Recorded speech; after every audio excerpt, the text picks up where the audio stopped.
नमस्ते। आज मैले तपाईहरुको लागि कोरियन भाषामा प्रयोग हुने एउटा शब्दको बारेमा जानकारी लिएर आएको छु।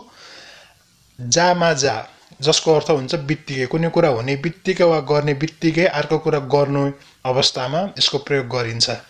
इंग्लिशमा एज सुन एज वा राइट आफ्टर भन्ने यसको अर्थ लाग्दछ।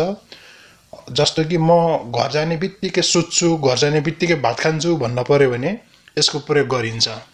हाजा माजा, खाजा माजा, मान्ना जा माजा यस्तो हुन्छ र यसलाई भर्बसित वा भर्बको अन्तमा सिधै जोडिन्छ र यसको प्रयोग गरिन्छ।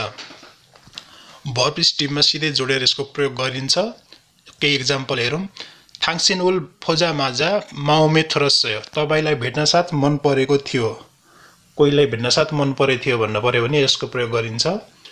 हान्गुगे थोजा गाजा माजा एल्ला घाल्के हो, कोरिया पुग्न साथ सम्पर्क गर्नेछु भनेको हो यसको अर्थ। हान्गुगे थोजा घाजा माजा एल्ला घाल्के हो।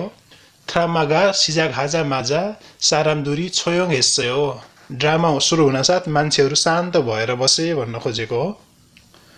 छिपे खाजा माजा थोजा अथवा हाजा माजा छाल कयो भनेको घर पुग्न साथ सुत्ने छु भनेको।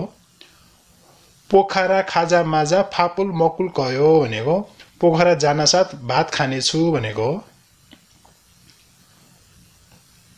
र अर्को एक्जाम्पल छ, थाउमे मान्ना जा माजा पोप्पो हाल गयो भनेको अर्को पटक भेट्न साथ किस गर्नेछु वा पप्पी गर्नेछु भनेको।